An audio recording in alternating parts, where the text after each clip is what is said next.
उन शब्दों के लिए बहुत बहुत शुक्रिया। मैं लोकायत और एसएम जोशी सोशलिस्ट फाउंडेशन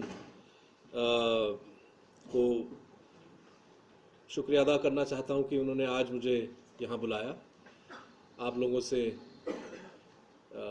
रूबरू होने का एक मौका दिया। आज का दिवस एक बहुत शुभ दिवस है और मैं भी आप लोगों को आज़ादी के दिन पे शुभकामनाएं देना चाहूँगा। मैंने जब निमंत्रण स्वीकार किया तो मुझे नहीं लगा कि भीड़ इतनी बड़ी होगी,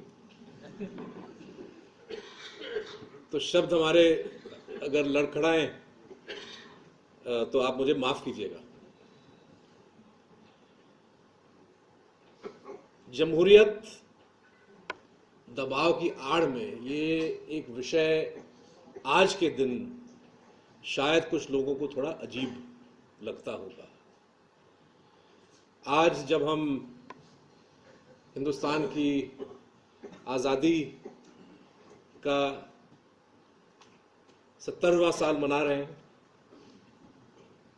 जो एक तरह से हिंदुस्तान की डेमोक्रेसी का एक 70th एनिवर्सरी है, आज के दिन ये सवाल उठाना, ये कहना कि डेमोक्रेसी इज अंडर स्ट्रेन, शायद कुछ लोगों को थोड़ा अजीब लगे।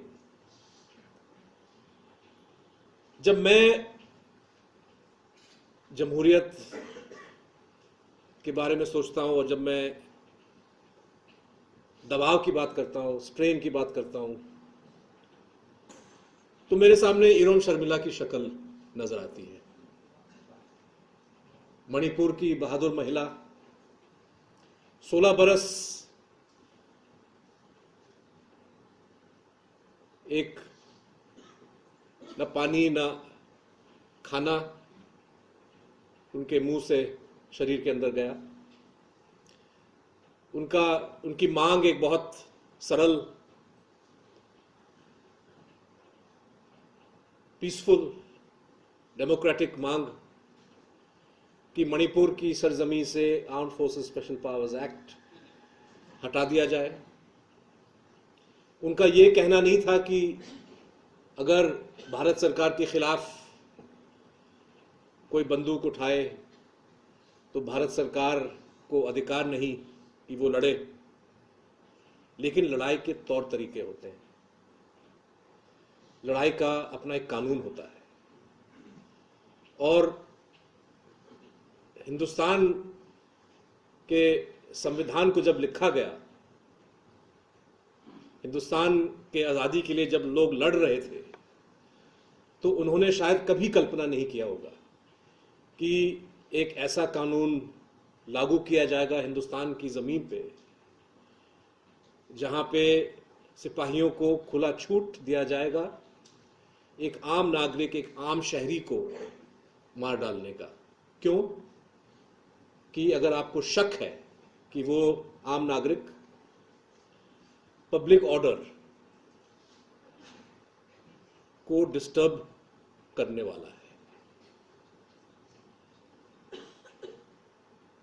इरोम शर्मिला की शक्ल मुझे याद आती है, नजर आती है मेरे सामने, जब कोई हिंदुस्तान के डेमोक्रेसी के बारे में सवाल पूछता है। और आज खास तौर पे मुझे लगता है कि हम सबके सामने उनकी शक्ल आनी चाहिए, याद दिलाने के लिए कि ये भी हमारे हिंदुस्तान के डेमोक्रेसी का एक पहलू है। जब मैं डेमोक्रेसी के बारे में सोचता हूं तो मुझे वो नन्हे मुन्ने चेहरों की याद आती है कश्मीर में, जिनकी तस्वीरें आप सब देख चुके हैं। कुछ छोटी बच्चियां हैं, कुछ नौजवान लड़के हैं जिनको पैलेट गन्स का शिकार बनाया गया।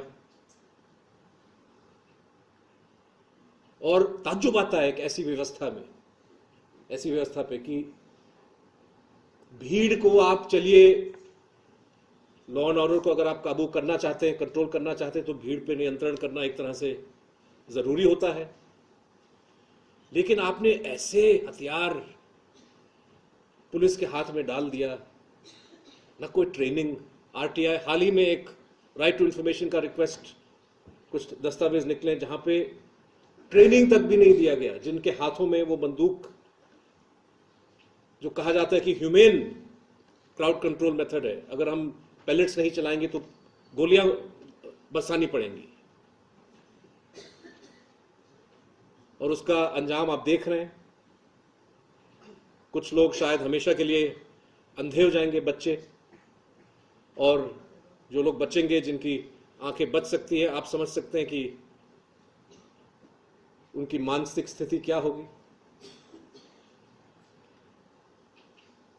मुझे, जब मैं डेमोक्रेसी के बारे में सोचता हूं, 35 दिन कंटिन्यूअस कर्फ्यू आज तक हमने कहीं नहीं सुना हिंदुस्तान में, कि पूरे शहर में, पूरे इलाके में दिन पर दिन 35 दिन इंटरनेट बंद हो जाता है, मोबाइल फोन पे सर्विसेज बंद हो जाती हैं। ये भी आज के दिन याद करना बहुत जरूरी है। जब हम डेमोक्रेसी के बारे में बात करते हैं तो ऊना की संघर्ष की भी तस्वीर मन में आती है। सदियों से दबे कुचले लोग, जिनको वचन दिया गया 1947 में कि भारत में जमहूरियत के चलते जो ऐतिहासिक पीड़ा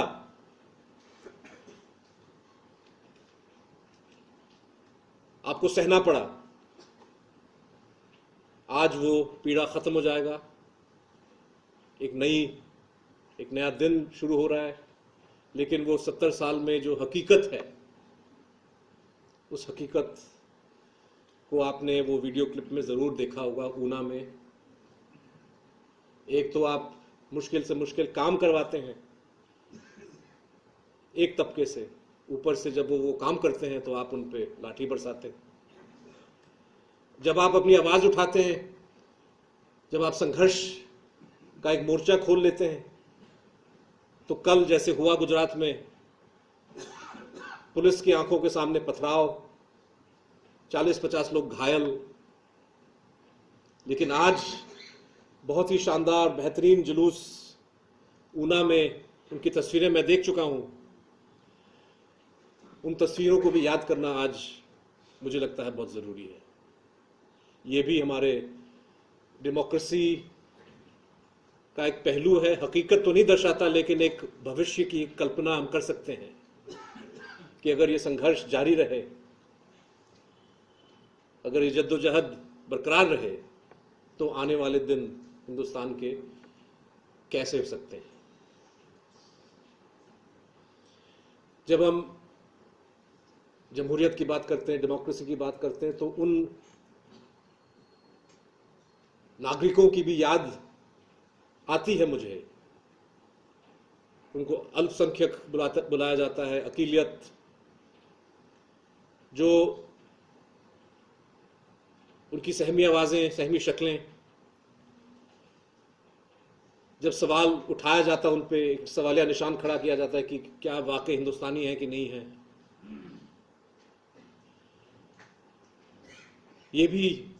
ये डर, ये भी एक हकीकत है आज के इंडिपेंडेंस का, आज के डेमोक्रेसी का। मुझे उन नौजवानों की शक्लें भी याद आती हैं दिल्ली के इंडस्ट्रियल एरिया में। 6 महीने पहले, 7 महीने पहले एक रिपोर्ट का विमोचन वहां पे हुआ। मोदी साहब मेक इन इंडिया की बात करते हैं, ये रिपोर्ट था सेफ इन इंडिया, कि हिंदुस्तान के जो मजदूर हैं, खासतौर पे जो नौजवान मजदूर हैं, किन हालातों में वो मजदूरी करते हैं, परिस्थितियां क्या हैं। और इस रिपोर्ट ने जो एक खतरनाक मंजर पेश किया कि हमारे कारखानों में, खासतौर पे छोटे कारखानों में, मिडिल लेवल कारखानों में वर्कर सेफ्टी और अनसेफ कंडीशंस होने के बावजूद मजदूर को अच्छी तरह ये मालूम होने के बावजूद कि अगर मैं इस काम के लिए जाता हूं तो हो सकता है कि मेरा उंगली कट जाए, मेरा हाथ दब जाए, और यदि वो उंगली कट जाए, हाथ दब जाए, मालिक जो है कुछ हमको मदद नहीं करेगा, इलाज का खर्चा सब मेरे ऊपर सवार है, उसके बावजूद वो नौकरी की तलाश में फैक्ट्रियों के दरवाजों पे खटखटाता है, और वो नौकरियां हैं नहीं। जो नौजवान, हिंदुस्तान का जो नौजवान तबका है, जिसको वायदे किए गए थे अच्छे दिन के, उनके मन में भी जो डाउट है, शंका, शक व शुबा है कि भविष्य क्या होगा, शिक्षा की स्थिति क्या है, स्कूल या कॉलेज से निकलने के बाद एम्प्लॉयमेंट के क्या अपॉर्चुनिटीज हैं, वो अनसर्टेनिटी, वो डाउट, वो भी एक डेमोक्रेसी और फ्रीडम का एक एसेंशियल हिस्सा है। लेकिन अगर हम सीधे तौर पे डेमोक्रेसी की बात करें तो मैं जमहूरियत दबाव की आड़ में मैंने इस विषय को इसलिए चुना है क्योंकि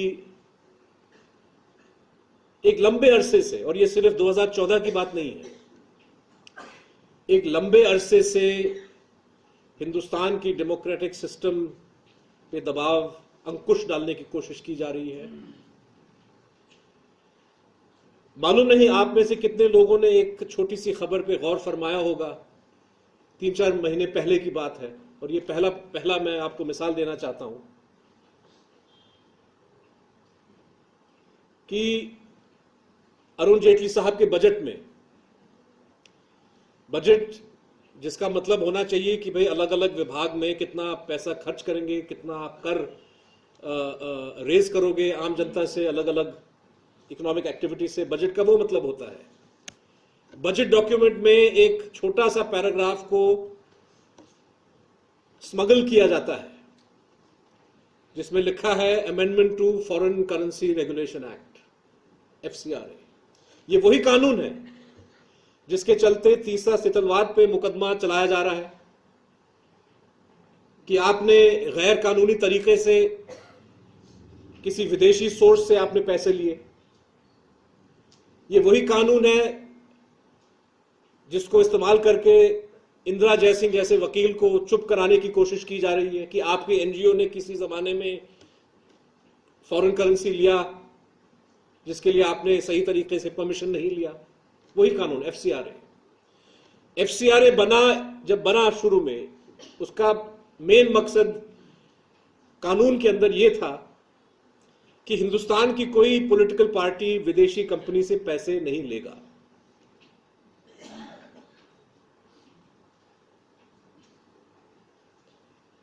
कानून बनने का मेन मकसद यह था। उसके बाद अलग अलग चीजें जोड़ी गई कि एनजीओ में नहीं लेगा, मीडिया में नहीं लेगा, लेकिन पॉलिटिकल पार्टी जो एक तरह से डेमोक्रेसी के कस्टोडियन होते हैं,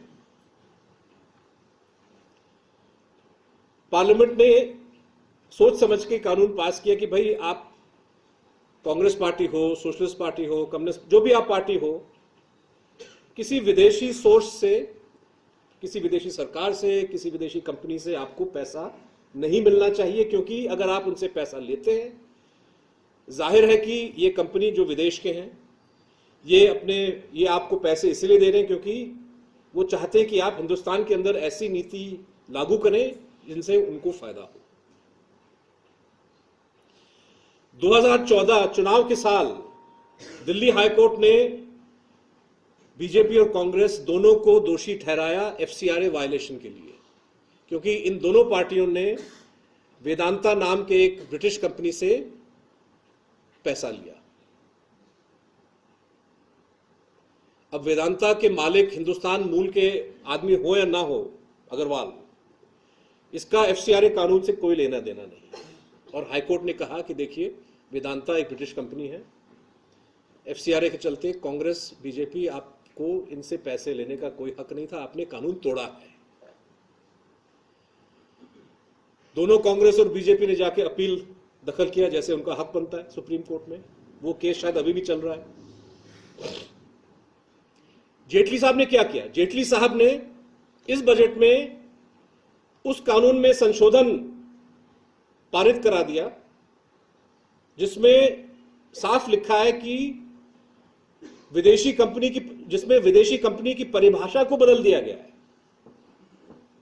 यह कह के कि अगर विदेशी कंपनी हिंदुस्तान में एक्टिव है, हिंदुस्तान के कानून के मुताबिक अपना बिजनेस चला रहा है, तो इस कंपनी को हम हिंदुस्तानी कंपनी मानेंगे जहां तक एफसीआरए से ताल्लुक है। इस छोटे से संशोधन, और यह भी कहा कि ये संशोधन रेट्रोएक्टिव 10 साल पहले से लागू है। अब बताइए, हाईकोर्ट ने बीजेपी और कांग्रेस दोनों को दोषी ठहराया ये कह के कि आपने एफसीआरए कानून को तोड़ा है। ये वही कानून है जिसको मोदी साहब इस्तेमाल कर रहे हैं, जेटली साहब इस्तेमाल कर रहे हैं तीसरा सितंबर को फंसाने के लिए, और आपने अपने आप को एक खुला छूट दे दी। और इस पे न पार्लियामेंट में बहस हुई, न मीडिया में। हमने अपने वेबसाइट पे खबर तो दी और कुछ कुछ अखबारों ने छोटा सा बनाया, लेकिन मुझे याद नहीं कि किसी टीवी चैनल पे इस पे चर्चा हुई। पार्लियामेंट में डिबेट नहीं हुआ, बजट यूं के त्यों पारित हो गया। और इसकी वजह क्या है? इसकी वजह यह है कि उस पुराने कानून के तहत न सिर्फ बीजेपी बल्कि कांग्रेस भी दोषी ठहराया गया। तो जाहिर है कि अगर रूलिंग पार्टी और ऑपोजिशन दोनों इसमें इन्वॉल्व हैं तो शोर कौन मचाएगा? तो ये संशोधन जो है पारित हो गया, कानून में तब्दीली आ गई है, और अब न सिर्फ पिछले 10 साल के गुनाह माफ किए गए हैं, लेकिन अब आइंदा आगे जाके चाहे आप डाउ केमिकल हो, चाहे आप कोई भी विदेशी कंपनी हो, रियो टिंटो जिंक हो, आप एनरॉन हो सकते हैं, आप कुछ भी हो सकते हैं, अगर हिंदुस्तान में आपके कानून के मुताबिक अगर आपने निवेश किया है तो आपको पॉलिटिकल डोनेशन देने की पूरी छूट है। मैं समझता हूं कि इससे ज्यादा खतरनाक कानून डेमोक्रेसी के हवाले से कोई सरकार पास नहीं कर सकती थी, जितना मोदी साहब ने कांग्रेस के सपोर्ट के साथ किया है। और क्यों किया?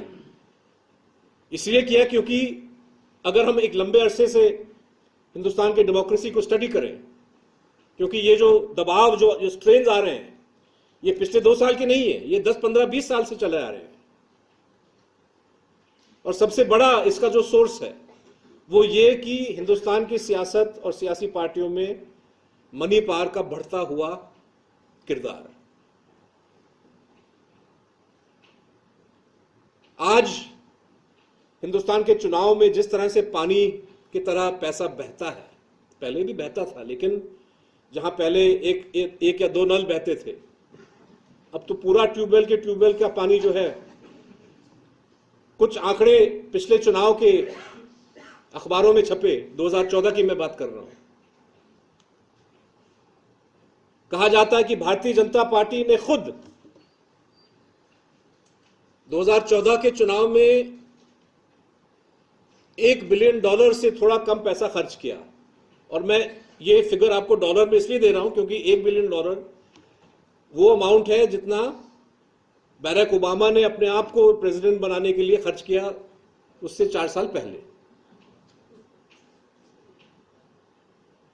कांग्रेस ने भी अच्छा जम के खर्च किया, लेकिन हकीकत यह है कि 2014 के आने तक हिंदुस्तान के जो बड़े सरमाएदार हैं, हिंदुस्तान की जो बड़ी कंपनियां हैं, हकीकत तो यह है कि कांग्रेस के तमाम मदद और हिमायत के बावजूद कांग्रेस से थोड़ा वो लोग थक गए थे।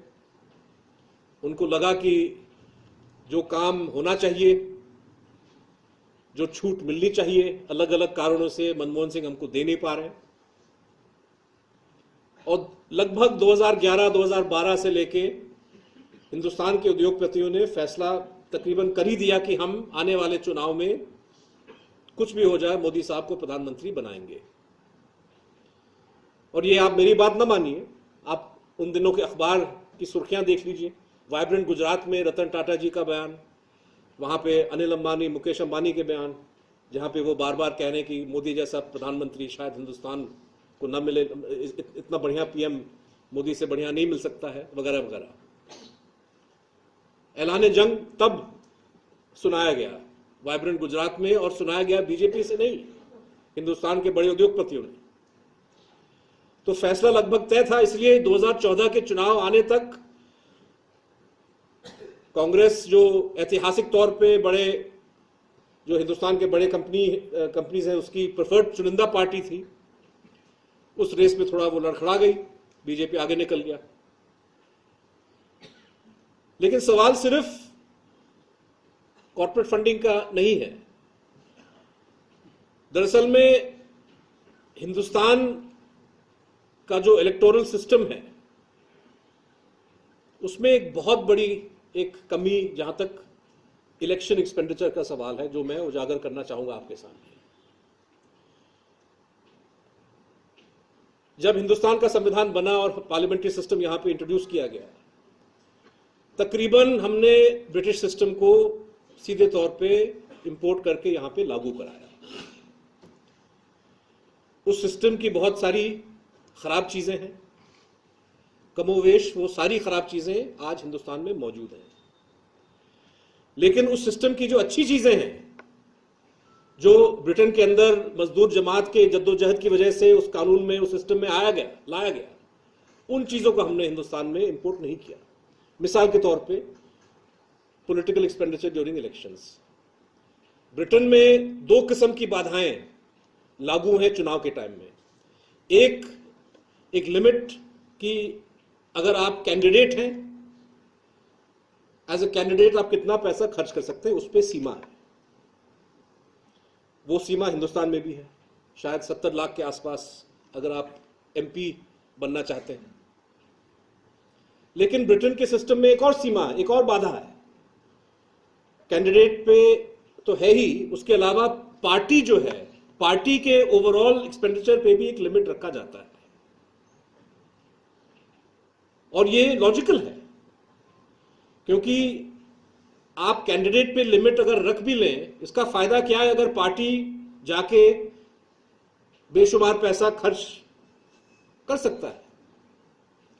तो अगर एक ऐसा सिस्टम है जहां पे कैंडिडेट का लिमिट है लेकिन पार्टी पे नहीं, तो जाहिर है कि सबसे अमीर पार्टी राष्ट्रीय स्तर पे सबसे ज्यादा पैसा खर्च करेगा और एडवांटेज हो सकता है कि उसी का हो। हिंदुस्तान में कैंडिडेट पे लिमिट है, पार्टी पे कोई लिमिट नहीं है। और इस विषय को 1976 शायद 1974 या 76 में सुप्रीम कोर्ट में इस मुद्दे को उठाया गया कि ये एक बहुत बड़ी खामी है हिंदुस्तान के इलेक्टोरल सिस्टम में, आप प्लीज इसको ठीक कराइए। सुप्रीम कोर्ट ने इस बात को माना भी। सुप्रीम कोर्ट के जजेस ने कहा कि अगर हम इस चीज को ठीक नहीं करते तो money power will dominate politics. और उन्होंने ये भी विश्लेषण दिया कि भाई जो मालदार लोग हैं पैसा क्यों देते हैं, पैसा इसलिए देते हैं ताकि नीतियों पे उनका इन्फ्लुएंस हो। और अगर पॉलिटिकल पार्टी के एक्सपेंडिचर पे लिमिट नहीं बनाया जाए तो सबसे जो अमीर तबका है हिंदुस्तान का, वो पैसा देगा और वो अपेक्षा, एक तरह से उसकी एक्सपेक्टेशन हमेशा रहेगी कि सरकार उन नीतियों को लागू कराएगा जो हमारे पक्ष में है। मोटा मोटा यही तो हो रहा है। सुप्रीम कोर्ट के इस ऑब्जर्वेशंस के बावजूद सुप्रीम कोर्ट ने कहा कि पार्लियामेंट को जल्द से जल्द एक ऐसा कानून पारित करना चाहिए जहां पे पार्टीज पे भी एक लिमिट होनी चाहिए, पार्टी के खर्चे पे। लेकिन जाहिर है कि पार्लियामेंट ने इस बात को माना नहीं। कांग्रेस जो सबसे बड़ी पार्टी थी उसने बिल्कुल इस बात को नहीं माना, लेकिन दूसरे पार्टी भी जो एक तरह से जिनकी उम्मीद थी कि एक न एक दिन वो सबसे बड़े पार्टी बन जाएंगे, वो भी उन्होंने भी शायद नहीं चाहा कि एक ऐसी लिमिट, एक ऐसा बाधा हम इंट्रोड्यूस करें। इसके चलते मनी पावर का जो रोल है हिंदुस्तान के पॉलिटिक्स में, इसने पॉलिटिक्स को एक रिच मैन्स गेम बना दिया है और आम आदमी जो है पूरी तरह से उससे वंचित है। आपको याद होगा 1998 या 99 के चुनाव में, मैं उन दिनों एक रिपोर्टर था टाइम्स ऑफ इंडिया में, और एक खबर आई आंध्र प्रदेश के एक गांव से, जहां पे 30-35 साल से गांव के निवासी एक ड्रिंकिंग वाटर अरेंजमेंट की मांग अपने नेताओं से कर रहे थे, और हर चुनाव जो है, चुनाव के वक्त उनको वादा दिया जाता था और वो जाके वोट डालते थे। वादा जो है उस पर कोई काम नहीं होता था, अगले चुनाव में उस कैंडिडेट को हरा के दूसरे को जिता देते थे, और 30-35 साल से ये सिलसिला चल रहा था। और 1999 का चुनाव था, पानी नहीं मिला, तो गांव वालों ने फैसला किया कि भाई किस तरह से हम अपनी स्थिति पे मीडिया की रोशनी डाल पाएं। तो उन्होंने एक तरकीब निकाला कि गांव के जो अडल्ट्स हैं, हम सब लोग कैंडिडेट बन जाएंगे और हिंदुस्तान का सबसे लंबा बैलेट पेपर बनेगा, और ये जो है ये खबरों में आएगी। उनका थ्योरी की पहली पार्ट तो साबित हुआ, ये खबर बनी, मीडिया में चर्चा हुई 1-2 दिन के लिए, लेकिन चुनाव खत्म होते ही दबाव डाला गया इलेक्शन कमीशन पे कि भाई ये जो उन दिनों डिपॉजिट सिर्फ 100 या 200 रुपए था, तो गांव वालों के पास उन्होंने जोड़ जाड़ लिए 100 रुपए। लेकिन इस इंसिडेंट के बाद ये कहा गया कि भाई ये तो डेमोक्रेटिक सिस्टम का मजाक, आम आदमी मजाक उड़ा रहा है, डिपॉजिट जो है 100 रुपए से लेकर 10,000 कर दिया गया। मतलब कि ये भी एक तरीका प्रोटेस्ट करने का, एक तरह से एक आम नागरिक डेमोक्रेसी की मजाक उड़ा रहा है, लेकिन मजाक उड़ाते उड़ाते एक हकीकत को भी दर्शा रहा है कि इस डेमोक्रेसी का फायदा ही क्या है अगर हमारी आवाज सुनने वाला कोई नहीं है, अगर हमारा अधिकार, हमारा हक सिर्फ 5 साल में एक बार एक वोट डालने तक सीमित है।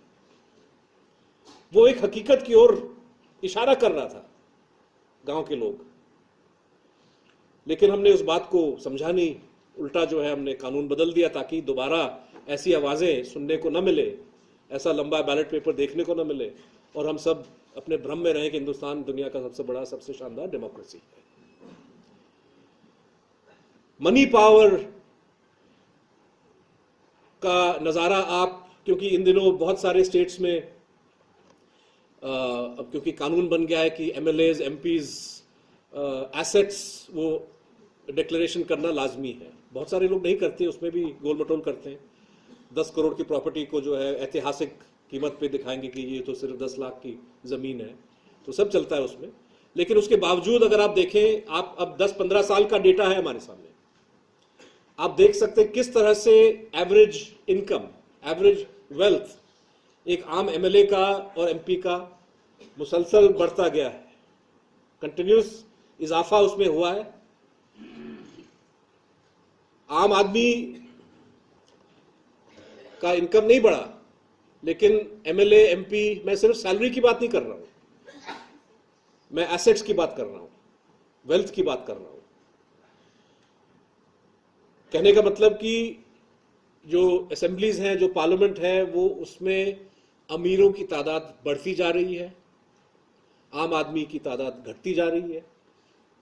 और ये जो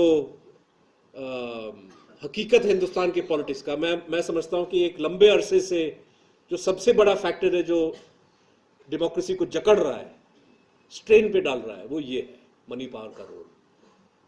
और इस पे दबाव, इस पे अंकुश डालना बहुत बहुत जरूरी है। दूसरा लॉन्ग टर्म ट्रेंड कि हमारे सियासी पार्टीज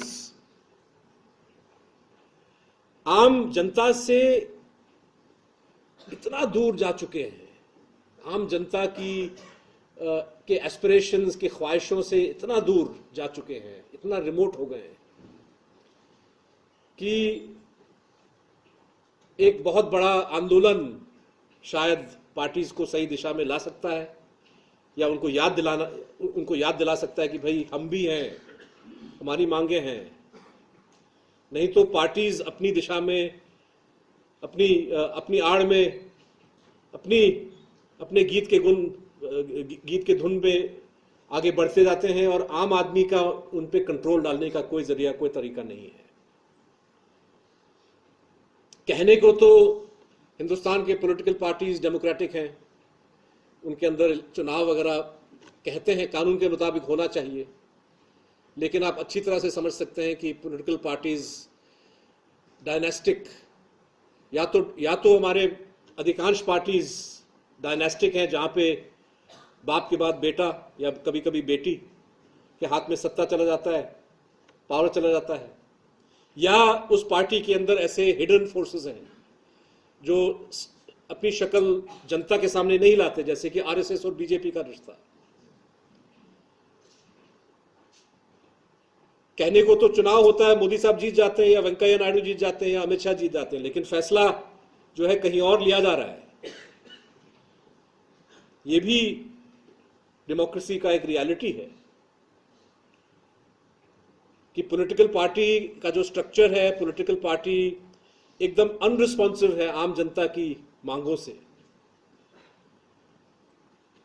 और जिस तरह से अलग अलग प्रांतों में, पहले तो कांग्रेस में ये रिवाज होता था कि भाई नेहरू से इंदिरा गांधी, इंदिरा गांधी से राजीव गांधी, राजीव गांधी से सोनिया गांधी, सोनिया गांधी से राहुल गांधी। अब शायद अगले वंश का मौका आएगा या शायद नहीं आए, लेकिन यही परंपरा अब हम देख रहे हैं डीएमके में।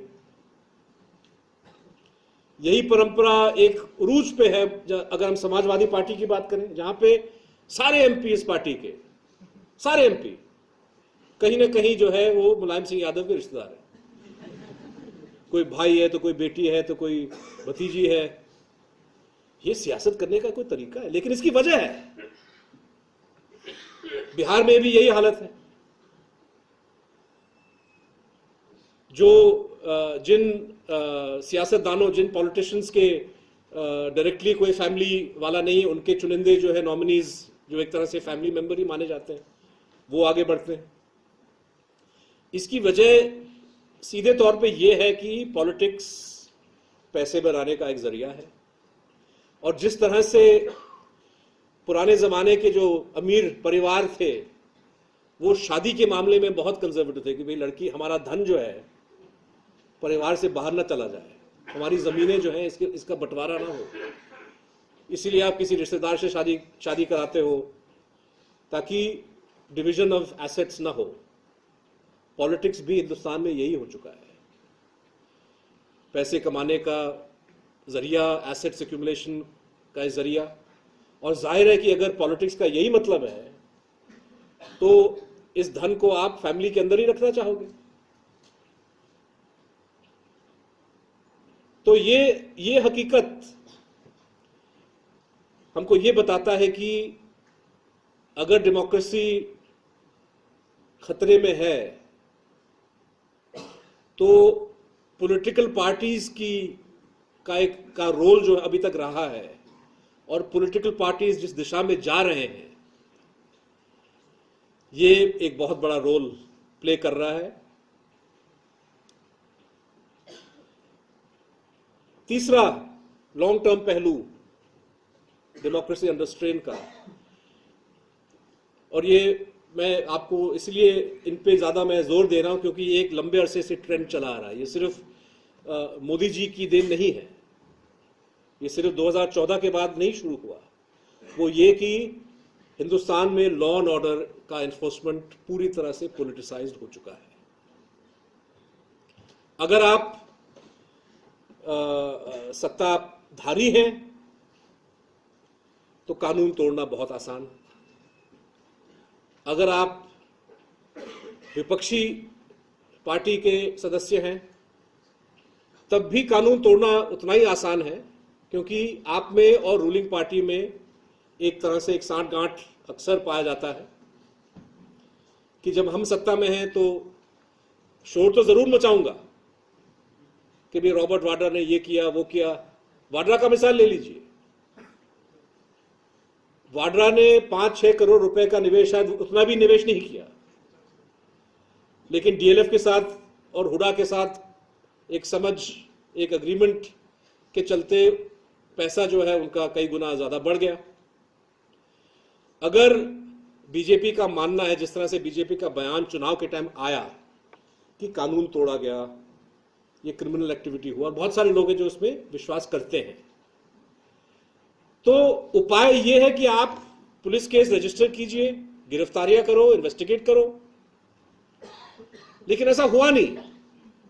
हालांकि अमित शाह जी बोलते हैं कि भाई कांग्रेस मुक्त भारत होना चाहिए, गांधी मुक्त भारत होना चाहिए, लेकिन आप अपने आप को पूछिए, अपने से आपसे पूछिए कि वाड्रा के केस में क्या हो रहा है। एक कमीशन ऑफ इंक्वायरी बिठाया गया, और कमीशन क्या चीज होती है हिंदुस्तान में?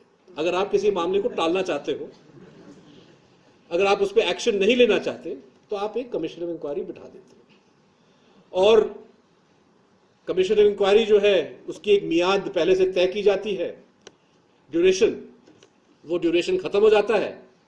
जज साहब कहते हैं कि मुझे 3 महीने और चाहिए, उनको दिया जाता है। 3 महीने खत्म होने के बाद कहते हैं कि 6 महीने और चाहिए। उसके बाद खबरें आती हैं कि सेक्रेटरियल असिस्टेंस नहीं मिल रहा है, बंगला नहीं मिल रहा, गाड़ी नहीं मिल रही है, तो 6 महीने और, 6 महीने और मामला चलता जा रहा है। 2019 का चुनाव जब आएगा, और मैं वापस आने के लिए तैयार हूंगा अगर मैं गलत साबित हुआ, उस केस में कोई तरक्की, कोई प्रोग्रेस नहीं हुआ होगा। कमीशन रिपोर्ट आ भी जाए, लेकिन मामले को पूरी तरह से एक फाइनल लेवल तक लेने के लिए आप तैयार नहीं हैं। दोपहर में कुछ साथियों से बात हो रही थी, और हम 84 और 2002 के दंगों के बारे में बात कर रहे थे, और सवाल ये उठा कि भाई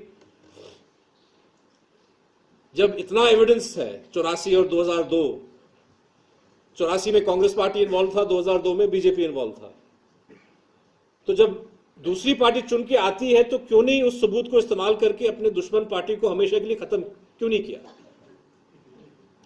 राजीव गांधी जब प्रधानमंत्री पद से हटे, हम लोग गिन रहे थे, कम से कम 5 नॉन कांग्रेस पीएम रह चुके हैं। एक ने भी कोशिश नहीं की कि भाई 1984 के दंगों, 1984 के कत्लेआम को दंगा भी नहीं कह सकते, 1984 के कत्लेआम की हकीकत क्या है, कौन लोग थे जिन्होंने आदेश दिया। और जैसे जैसे हम दूर उस वारदात से चलते आ रहे हैं, सबूत भी जोड़ना और मुश्किल हो जाता है, लेकिन आज भी वो काम हो सकता है। लेकिन मोदी साहब ने SIT, स्पेशल इन्वेस्टिगेशन टीम का गठित ऐलान किया जब वो प्रधानमंत्री बने। हाल ही में मैं एक मीटिंग में था दिल्ली में, जहां पे SIT के घोषित करने के 1.5 साल बाद उस मीटिंग में एक रिटायर्ड जज ने कहा कि SIT ने 18 महीनों में एक भी कत्लेआम, जो 1984 इंसिडेंट्स के जो सर्वाइवर्स हैं, एक भी सर्वाइवर से वो अभी तक नहीं मिले। अब बताइए, इस SIT से और 1984 के कत्लेआम के चलते इंसाफ मिलने की कोई उम्मीद हो सकती है? और 2002 में भी जितना सबूत था जिसका इस्तेमाल किया जा सकता था, कांग्रेस पार्टी ने नहीं इस्तेमाल किया, जिस तरह से बीजेपी इस्तेमाल नहीं कर रहा। इसकी वजह क्या है? इसकी वजह यह है कि जो लॉ एंड ऑर्डर की जो व्यवस्था है, आप उसको पूरी तरह से कॉम्प्रोमाइज कर चुके हैं। आप उसको इस्तेमाल करना चाहते हैं। मान लीजिए 1984 के दंगों में अगर आप पूरी इन्वेस्टिगेशन करते तो उसमें बहुत सारे सीनियर पुलिस ऑफिसर्स निकल आते, उन पे आपको मुकदमा चलाना पड़ेगा। उन 2002 के दंगों में अगर आप, चलो मोदी का नाम छोड़ दीजिए, लेकिन जो सीनियर पुलिस ऑफिसर्स हैं वो उसमें फंसेंगे। उनको अगर आपने फंसा दिया तो कल जब आप दोबारा दंगा कराना चाहते हो तो कोई पुलिस वाला आपका साथ देगा? ये डर जो है, और ये एक, मैं लाइटली इस बात को नहीं रख रहा हूं आपके सामने, जो हमारे पॉलिटिकल पार्टीज हैं उन्होंने लॉ एंड ऑर्डर सिस्टम को इतना पॉलिटिसाइज कर दिया कि कानून व्यवस्था सिर्फ और सिर्फ काम करेगा तब जब आपके पॉलिटिकल फायदे में है। अगर आपके पॉलिटिकल फायदे में नहीं है तो लॉ एंड ऑर्डर सिस्टम आगे नहीं बढ़ेगा। रॉबर्ट वाड्रा का मिसाल मैं आपको दे चुका हूं। उसके खिलाफ कानूनी एक लीगल केस क्यों नहीं लगाया जाएगा, पुलिस केस? क्योंकि केस क्या है कि वाड्रा ने DLF, जो बहुत बड़ी कंपनी है, DLF के साथ मिलकर ये साजिश की। अगर आप वाड्रा को प्रोसिक्यूट करोगे तो DLF भी उसमें फंसेगा, लेकिन DLF तो आपकी पार्टी को पैसे देता है, तो बात वहीं खत्म हो जाती। तो पॉलिटिकल पार्टीज हमारे इतने कॉम्प्रोमाइज हो चुके हैं, लॉ एंड ऑर्डर इन्फोर्समेंट इतना पॉलिटिसाइज हो गया है कि ये भी हिंदुस्तान के डेमोक्रेटिक सिस्टम, डेमोक्रेटिक इंस्टीट्यूशंस को अंदर से खोखला कर रहा है। एक और मैं आपको मिसाल दे सकता हूं, लेकिन मैं थोड़ी देर के बाद, जब हम 2014 के बाद जो चीजें हो रही उस पर हम रोशनी फैलाएं। कहने का मतलब कि अगर आज डेमोक्रेसी पे दबाव पड़ रहा है, ये दबाव एक लंबे अरसे से है, लंबे अरसे से बढ़ रहा है। जितना ध्यान या तवज्जो हमको देना चाहिए था, हमने सही वक्त पे दिया नहीं, और मामला, सूरत हाल दिन पर दिन, साल पर साल बिगड़ता जा रहा है।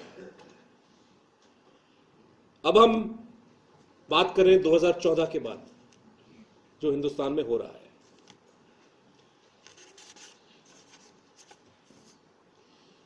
डेमोक्रेसी, डेमोक्रेटिक इंस्टीट्यूशन, सवाल हम पूछ सकते हैं कि भाई मोदी साहब का डेमोक्रेसी और डेमोक्रेटिक इंस्टीट्यूशंस के बारे में इरादे क्या हैं। कुछ लोग जो आरएसएस को पसंद नहीं करते, उनका मानना है कि भाई कहीं ना कहीं आरएसएस पूरी तरह से कब्जा करेगा, हिंदुस्तान की डेमोक्रेसी खत्म हो जाएगी।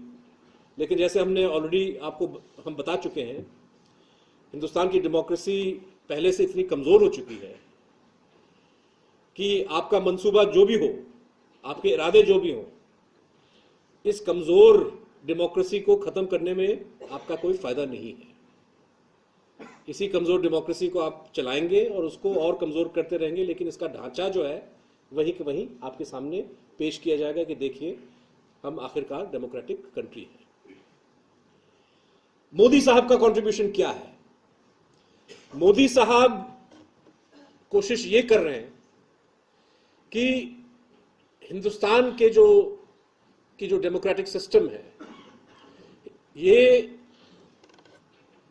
इंस्टीट्यूशंस के संतुलन पे आधारित है। एग्जीक्यूटिव और लेजिस्लेचर, एग्जीक्यूटिव और जुडिशरी,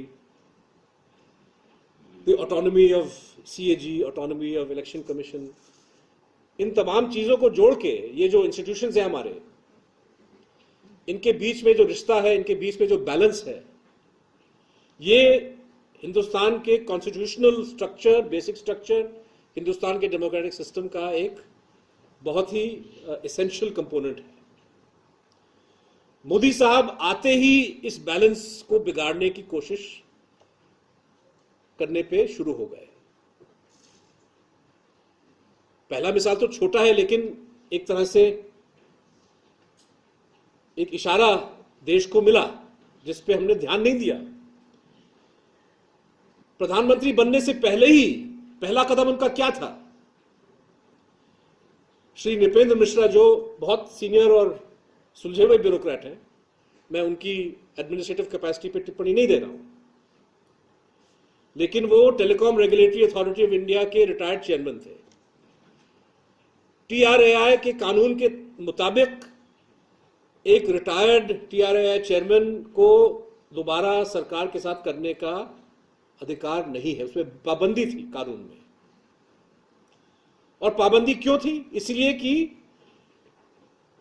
पार्लियामेंट के समझ के अनुसार टेलीकॉम रेगुलेटर अगर सरकार से इंडिपेंडेंट, हम उम्मीद करते हैं कि वो इंडिपेंडेंट रहे, तो उसके जहन में ये ख्याल नहीं आना चाहिए कि भाई आज अगर मैं ये फैसला लूंगा तो आगे जाके सरकार मुझे फेवर करेगा, फेवर नहीं करेगा।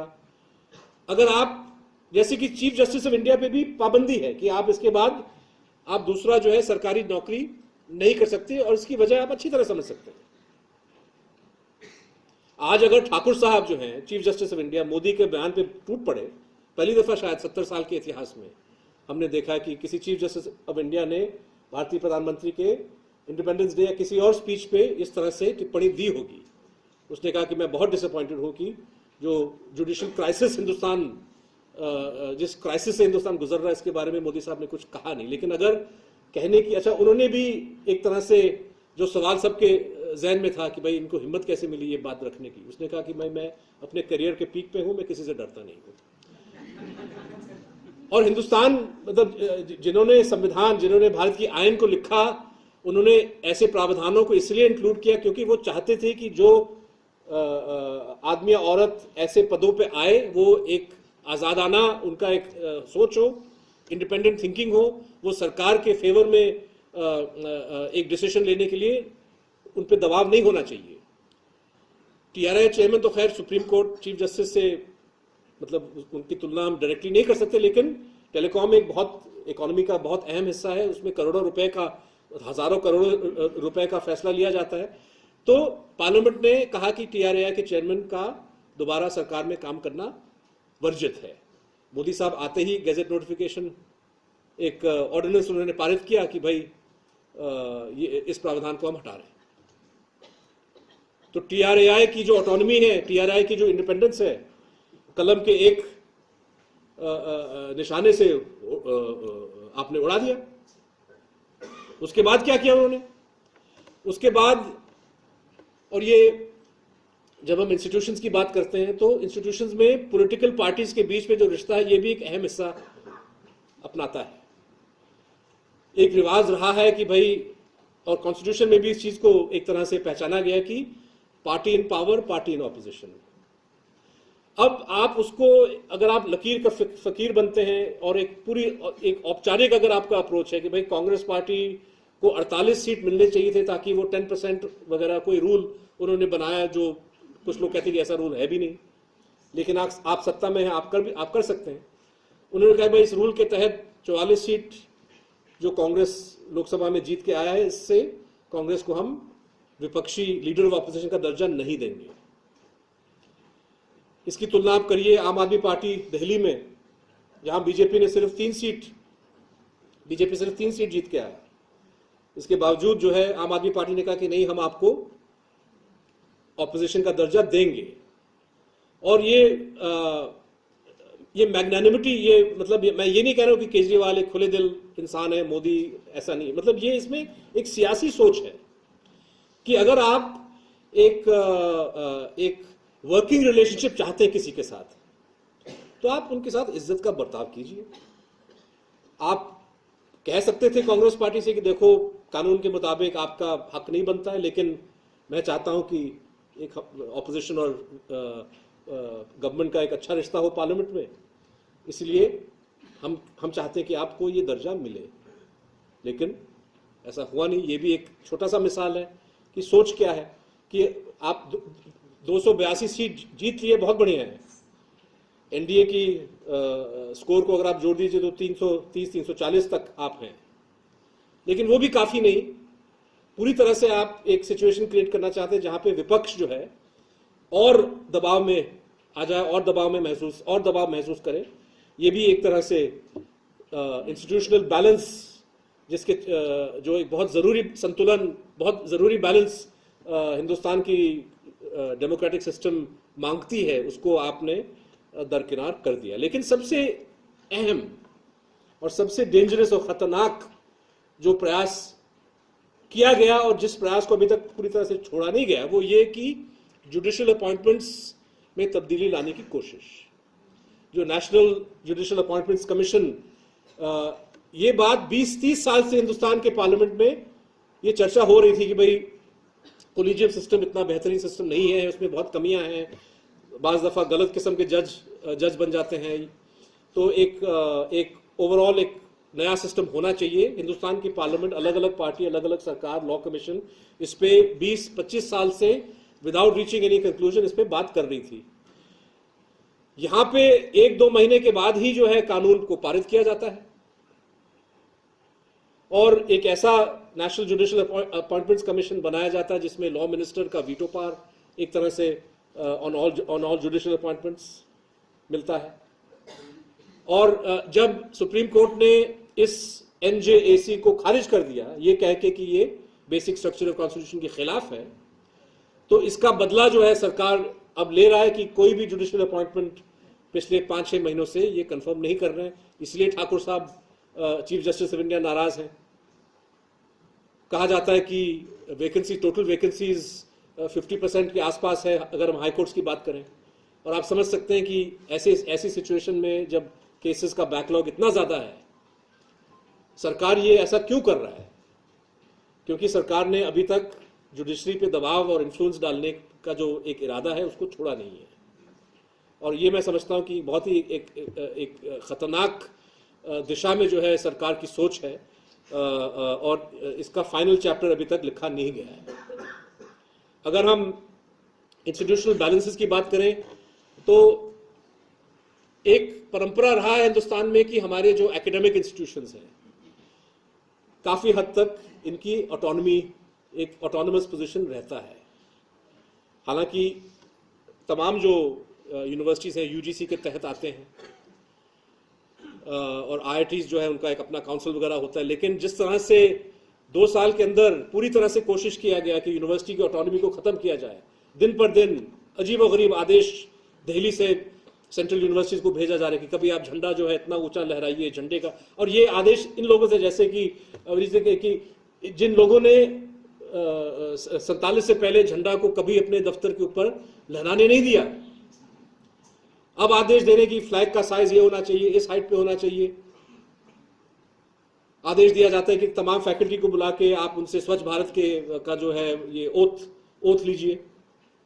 ऐसी चीजें जो आज तक हिंदुस्तान की ऑटोनमस यूनिवर्सिटी सिस्टम में कभी न हुई है, लोगों ने कभी बर्दाश्त नहीं किया। ऐसे मतलब ये भी एक तरह से, हालांकि यूनिवर्सिटीज पॉलिटिकल सिस्टम का एक या डेमोक्रेटिक उस इन अ नैरो सेंस उसका हिस्सा नहीं है, लेकिन अगर डेमोक्रेसी से हमारा मतलब है तमाम सोसाइटी के जो इंस्टीट्यूशंस हैं जिसमें शिक्षा के इंस्टीट्यूशंस और उनकी ऑटोनॉमी का एक अहम रोल है, तो ये भी एक चिंताजनक एक तरह से विषय है। इसके अलावा आप देख चुके कैसे कैसे लोगों की नियुक्ति हुई है। हम उस शहर में बात कर रहे हैं जहाँ पे पुणे के विद्यार्थियों ने एक शानदार जद्दोजहद 1-1.5 साल से के लिए लड़ा, जहाँ पे वो गजेंद्र चौहान के खिलाफ थे। और दूसरे यूनिवर्सिटीज़ में भी जैसे लोगों की नियुक्ति हो रही है और अजीबोगरीब जो बयान ये लोग दे रहे हैं। हाल में मणिपुर से खबर आई, और आप ये समझ सकते हैं कि मतलब कैसे लोगों की नियुक्ति की जा रही है, जो बड़े बड़े जो हमारे पद हैं। मणिपुर के जो गवर्नर हैं षणमुगनाथन, एक आम सभा इम्फाल में जहाँ पे सैकड़ों मणिपुर के सबसे अव्वल सांस्कृतिक जो संगीतकार, जो फिल्म डायरेक्टर्स, जो मणिपुर में नाट्यशास्त्र और ड्रामेटिक्स बहुत हाई लेवल पे है। ऑडियंस में ऐसे सैकड़ों लोग मणिपुर के जो क्रीम ऑफ कल्चरल सोसाइटी वहाँ पे बैठे हुए हैं। और ये गवर्नर साहब जो हैं, जो नियुक्त होने से पहले प्रसिद्ध इसलिए थे कि वो बीजेपी और आरएसएस के सदस्य थे, उन्होंने कहा कि आप लोग यहाँ पे बैठे हैं तो आप 100 शब्दों के अंदर मुझे लिख के बताइए कि कल्चर की परिभाषा क्या है, और अगर आप भेजेंगे तो फिर हो सकता है कि राजभवन में हम आपको चाय पीने निमंत्रण देंगे। अब बताइए, ये कोई कहने वाली बात है? इसके जवाब में इतना शानदार और बढ़िया एक अरबम शर्मा ने, एक जो मणिपुर के फिल्म मेकर हैं, उन्होंने जवाब दिया, एक ओपन लेटर, कि आप यहाँ की संस्कृति को नहीं समझते, यहाँ के कल्चर को नहीं समझते। और ये और उन्होंने मजाकी अंदाज से कहा कि अगले साल इम्फाल में स्पोर्ट्स यूनिवर्सिटी का उद्घाटन होने वाला है, तो हम चाहते हैं कि आप उसमें भी आइए, और उसमें जो तमाम जो स्पोर्टिंग पर्सनालिटीज़ हैं, जिसमें ओलंपियंस भी शामिल हैं, क्योंकि मणिपुर से बहुत सारे ओलंपियंस हैं, उनसे आप 100 लफ्ज़ों में पूछिए कि स्पोर्ट्स की परिभाषा क्या है। और उसके बाद आप पॉलिटिशियन से जाके कहिए कि अगर आपने चाय पीना है तो आप 100 लफ्ज़ों के अंदर बताइए कि पॉलिटिक्स का मतलब क्या है। तो कहने का मतलब कि ऐसे लोगों को चुन चुन के थोपा जा रहा है जो हमारे इंपॉर्टेंट इंस्टीट्यूशंस हैं। और अरुणाचल प्रदेश के जो गवर्नर हैं, आप देख चुके हैं जिस तरह से सुप्रीम कोर्ट ने टोका है कि सीधे तौर पे संविधान का उल्लंघन, सीधे तौर पे आर्टिकल 356 का उल्लंघन, कि जो अधिकार असेंबली के पास होने चाहिए, असेंबली के स्पीकर के पास होने चाहिए, और आपके पास नहीं, कि असेंबली को कब बुलाया जाए, किन सदस्यों को डिस्क्वालीफाई किया जाए या नहीं किया जाए, ये अधिकार गवर्नर का नहीं है। हिंदुस्तान के संविधान का कोई प्रावधान ये पावर्स गवर्नर को नहीं देता। लेकिन इसके बावजूद जो है अरुणाचल प्रदेश में आप देख चुके हैं, उत्तराखंड का जो ड्रामा है वो देख चुके हैं। तो एक लंबे अरसे से जो बॉम्बे जजमेंट के बाद आर्टिकल 356 का दुरुपयोग जो हिंदुस्तान में रुक गया था, और इससे पहले सबसे ज्यादा दोषी मैं मानता हूं कांग्रेस पार्टी तो थी, लेकिन इमरजेंसी के बाद जिस तरह से जनता पार्टी गवर्नमेंट ने भी 356 का दुरुपयोग किया, अब जो है दोबारा दो मिसाल बहुत ही जल्दी हमारे सामने पेश किए गए, जिसको शुक्र है सुप्रीम कोर्ट ने खारिज कर दिया। लेकिन ये भी एक तरह से आपको बताता है कि जो एक संतुलन, एक बैलेंस जो होना चाहिए पॉलिटिकल सिस्टम में, इसको किस तरह से तोड़ने की कोशिश की जा रही है। एक और जो बहुत इंपॉर्टेंट इंस्टीट्यूशन है वो central bureau of investigation. CBI एक ऐसा जानवर है जिसके बारे में सुप्रीम कोर्ट ने 4 साल पहले पिंजड़ा बंद तोता करार दिया, केज्ड पैरट। कहने का मतलब कि ये ऐसे लोग इसमें वहां पे काम करते हैं या उनकी लीडरशिप ऐसी है कि किसी भी कोई भी केस आप उनको दे दीजिए, अगर सरकार कहती कि भाई इस केस में आप किसी को दोषी ठहराइए तो सीबीआई वो करेगा, अगर सरकार कहता है कि इसमें आगे मत बढ़िए तो आगे नहीं बढ़ेगा, और अगर सरकार कहते हैं कि इसको छोड़ दो तो सीबीआई छोड़ देता है। ये हालत थी सीबीआई की 2013-2014 तक। सुप्रीम कोर्ट ने इसके बारे में कहा, बीजेपी ने कांग्रेस का खूब मजाक उड़ाया, उस मजाक में हम लोग भी शामिल थे पत्रकार, क्योंकि हमने सब देखा वो हकीकत की सीबीआई मनमोहन सिंह साहब के टाइम में किस तरह से एक पॉलिटिकल टूल की तरह इस्तेमाल किया जा रहा था। बहुत सारे जो न्यूक्लियर डील के टाइम में जब कांग्रेस गवर्नमेंट को मुलायम सिंह यादव की सपोर्ट की जरूरत थी, तो जो तमाम डिस्प्रपोर्शनेट एसेट्स के जो केसेस थे उन सबको रफा तफा कर दिया गया, और जैसे ही रिश्ते दोबारा बिगड़ गए, दोबारा वो केसेस जो है, जिन कागजों के बारे में सीबीआई ने कहा कि भाई ये कागज मिल नहीं रहे हैं इसलिए केस को आगे हम ले नहीं पा रहे हैं, वो कागज जो है मिस्टीरियसली दोबारा आ जाते हैं।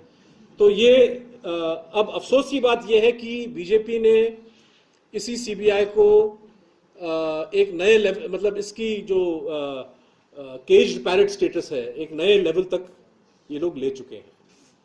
लोकपाल की अब कोई बात ही नहीं करता। आपको याद होगा जब इतना विशाल आंदोलन दिल्ली में चला, अन्ना हजारे, अरविंद केजरीवाल, बहुत सारे लोग उसमें शामिल थे। मांग क्या थी? मांग, लोकपाल की मांग सीबीआई से ही तो शुरू हुई कि सीबीआई इतना पॉलिटिसाइज हो गया है कि करप्शन के मामले में अगर सरकार को सूट नहीं करता तो सीबीआई कुछ नहीं करता। इसलिए सीबीआई, और इस हकीकत को एक तरह से सुप्रीम कोर्ट ने भी पहचाना जब 10 साल पहले उन्होंने कहा कि भाई सीवीसी एक तरह, सेंट्रल विजिलेंस कमीशन एक तरह से इसको सुपरवाइज करेगा, लेकिन वो सिस्टम काम नहीं करता है। लोकपाल की जो मांग थी वो ये कि भाई सीबीआई कहीं ना कहीं, अगर जब तक सीबीआई सरकार को रिपोर्ट करेगा तब तक कभी भी ऑटोनोमसली, इंडिपेंडेंटली फंक्शन नहीं करेगा। इसलिए लोकपाल का बनना बहुत जरूरी है। लोकपाल के चयन के लिए एक सिस्टम प्रपोज किया गया जिसमें लीडर ऑफ ऑपोजिशन है, प्राइम मिनिस्टर है, ताकि एक ऐसे औरत या सज्जन को चुना जाए जो एक इंटेग्रिटी और ऑनेस्टी के साथ लोकपाल रन करे और सीबीआई को सुपरवाइज करे। यही तो मांग थी, जिसके चलते मेरा मानना है कि अगर मनमोहन सिंह साहब की सरकार चली गई फाइनली, और उसके बारे में कोई आंसू तो नहीं बहा रहे, इसकी वजह यह है कि भाई करप्शन का इशू और सीबीआई का ढील करप्शन को प्रोब करने में, और ये उम्मीद कि भाई कहीं ना कहीं अब लोकपाल आएगा। लेकिन अब 2 साल हो गए, लोकपाल का कोई नामो निशान नहीं, बल्कि हाल ही में लोकपाल बिल को अमेंड किया गया और उस संशोधन में एक प्रावधान को हटा, हालांकि ये लोकपाल अभी लागू नहीं है, लेकिन एक प्रावधान लोकपाल बिल के चलते जिसमें पब्लिक सर्वेंट्स पे आदेश था कि आप अपने एसेट्स को डिक्लेयर करेंगे, और साथ साथ आपकी स्पाउस और आपके माइनर चिल्ड्रन, क्योंकि बहुत दफा देखा जाता है कि अगर कोई करप्ट ब्यूरोक्रेट है तो वो अपनी जमीन या अपना धन बच्चे के नाम कर देगा, बीवी के नाम कर देगा। तो इसलिए लॉजिकल बात है कि भाई अगर आप पब्लिक सर्वेंट से एसेट डिक्लेरेशन मांग रहे हैं तो उसके फैमिली मेंबर्स जो इमीडिएट फैमिली मेंबर हैं और जो माइनर चिल्ड्रन है उनका भी मांगना जरूरी है, लेकिन सरकार ने कहा कि नहीं, this is a violation of privacy, वो हटा दिया।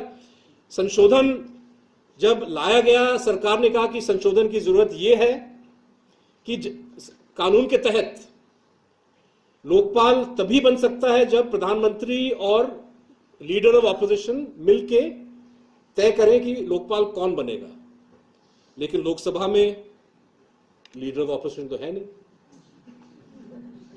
बात किया गया था 2 साल पहले कि हम इस कानून में संशोधन लाएंगे कि लीडर ऑफ ऑपोजिशन और leader of biggest other party, लेकिन जब ये संशोधन लाया गया, वो प्रावधान जो है वैसी की वहीं ज्यों का त्यों छोड़ा गया।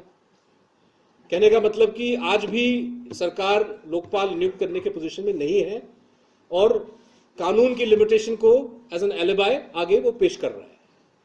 लेकिन असल बात सीबीआई की है।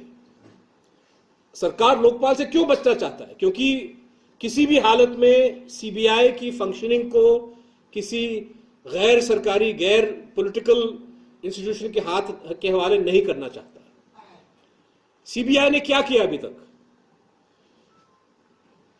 सीबीआई ने सुप्रीम कोर्ट के कहने पे, अब कांग्रेस बीजेपी की बात छोड़ दीजिए एक सेकंड के लिए, गुजरात में नरेंद्र मोदी के कार्यकाल में 3 फेक इनकाउंटर, बहुत सारे फेक इनकाउंटर हुए, लेकिन 3 मामले जो है सुप्रीम कोर्ट तक गए। सोहराबुद्दीन, उसकी पत्नी कौसर भी और उसका मित्र तुलसीराम प्रजापति, इनको इनकाउंटर में मारा गया। मामला सुप्रीम कोर्ट तक गया और सुप्रीम कोर्ट ने आदेश दिया सीबीआई को कि आप सुप्रीम कोर्ट के सुपरविजन के तहत इस केस को इन्वेस्टिगेट करेंगे और आप डायरेक्टली हमको रिपोर्ट देंगे। सीबीआई ने इन्वेस्टिगेट किया और एक चार्जशीट फाइल किया जिसमें उन्होंने कहा कि इन 3 कत्लों के पीछे बहुत सारे सीनियर पुलिस ऑफिसर्स इन्वॉल्व हैं और कॉन्स्पिरेसी में श्री अमित शाह भी शामिल हैं। केस दर्ज किया गया दफा 302 के तहत सीबीआई स्पेशल कोर्ट पे। उसकी सुनवाई हो रही थी धीरे धीरे। मोदी सरकार आने के कुछ महीनों बाद सीबीआई स्पेशल कोर्ट का जो जज है 2 बार बदला गया। तीसरा जो जज है संभालते ही 10 दिन में उन्होंने ऑर्डर पास किया कि Amit Shah is discharge from the case. चलिए, हो सकता है कि जज साहब ने दस्तावेज देख के और अपना विश्लेषण करके वो इस नतीजे पर पहुंचे कि अमित शाह को छोड़ दिया जाए। मुकदमे से पहले हिंदुस्तान के इतिहास में बहुत कम ऐसे केस मिलेंगे आपको जहां पे दफा 302 का केस लग चुका है और मुकदमे से पहले ही किसी को बरी कर दिया जाता है। शायद सीबीआई के केसेस में ये पहली बार ऐसे हुआ है। अब सीबीआई जो प्रोसिक्यूटिंग एजेंसी है उसको कायदे से अपील पे जाना चाहिए था, क्योंकि आपने 3 साल सुप्रीम कोर्ट के कहने पे इस केस को इन्वेस्टिगेट किया और जब एक जज ने इनको छोड़ दिया तो आपको अपील पे जाना था बॉम्बे हाई कोर्ट की, जनाब इस केस में दम है, हमने काम किया है और हम चाहते हैं कि ट्रायल कोर्ट का जो ऑर्डर है इसको वेकेट किया जाए। सुप्रीम कोर्ट जो है, हमेशा इन चीज़ों में थोड़ा वक्त मिलता है, शायद 3 महीने 6 महीने एक लिमिट होती है। वो 6 महीने तक उन्होंने कुछ किया नहीं और लास्ट डे में भी कुछ नहीं किया। उसके बाद सोहराबुद्दीन के भाई रुबाबुद्दीन ने जाके हाई कोर्ट में याचिका दर्ज किया कि सीबीआई को कायदे से अपील पे जाना चाहिए था। सीबीआई ने नहीं किया क्योंकि ये केस मेरे भाई का है।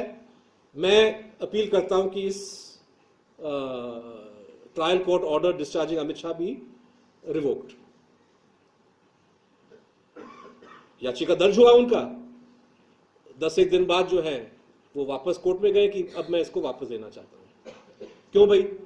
ये बोले कि नहीं मेरी तबीयत ठीक नहीं है और ऐसे वो बहाने देने लगे। हकीकत क्या है आप अच्छी तरह समझ सकते हैं। कोर्ट को भी महसूस होना चाहिए था कि भाई ये जो हो रहा है ठीक नहीं हो रहा है। लेकिन रुबाबुद्दीन को इजाज़त दी गई कि आप अपनी याचिका विड्रॉ कर लीजिए, और मामला वहाँ बैठ गया। उसके बाद हर्ष मंदर जो एक रिटायर्ड IAS ऑफिसर हैं, उन्होंने जाके as a citizen case file किया। उन्होंने कहा कि भाई सुब्रमण्यम स्वामी आए दिन अलग अलग केस फाइल करते रहते हैं, तो मेरा भी हक है जाके फाइल करने का। तो वो पहुंच गए Bombay high court. Bombay high court ने कहा कि नहीं, तुम्हारा कोई हक नहीं। वो अपील में गए सुप्रीम कोर्ट। सुप्रीम कोर्ट ने भी कहा कि भाई तुम कौन हो फाइल करने के लिए, तुम CBI नहीं हो, तुम रिश्तेदार नहीं हो, इसलिए तुम्हारा कोई रोल नहीं है, केस डिसमिस्ड। यूं समझिए कि जो काम CBI, और मैं सुप्रीम कोर्ट को दोषी नहीं ठहरा रहा हूं, ना ही हाई कोर्ट को और ना ही ट्रायल कोर्ट को। मैं कह रहा हूं कि क्या CBI का फर्ज नहीं था ऐसे सिचुएशन में अपील डालने का? CBI ने ऐसा क्यों नहीं किया? आई डोंट थिंक इसकी वजह यह थी कि CBI ने गहरा अध्ययन, दस्तावेज को मतलब गहरे अध्ययन के बाद वो नतीजे पे पहुंचे कि नहीं हमको अपील नहीं करना चाहिए। आप समझ सकते हैं कि आदेश उनको मिला होगा, क्योंकि CBI एक लोकपाल तो कोई है नहीं। CBI जो है वो सरकार के नीचे काम करता है, सरकार से आदेश मिला होगा या पॉलिटिकल आदेश मिला होगा, केस जो है वो रफा दफा हो गया। तो जिसपे सुप्रीम कोर्ट के आदेश के अनुसार CBI ने इन्वेस्टिगेट किया और एक तगड़ा केस तैयार किया। वो केस जो है चलते चलते डुबाया गया है। ये जनाब इंस्टीट्यूशंस की अगर हम बात करें 2014 से, जो बैलेंस होनी चाहिए, जो ऑटोनॉमी होना चाहिए, सबको धीरे धीरे उसको डिस्टर्ब किया जा रहा है, और इसका अंजाम, इसका नतीजा आप देख सकते हैं।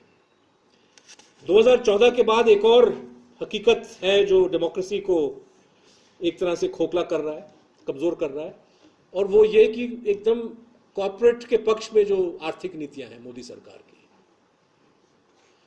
कुछ आंकड़े ऑलरेडी आप सुन चुके हैं जहां तक लोन वेवर्स की बात है।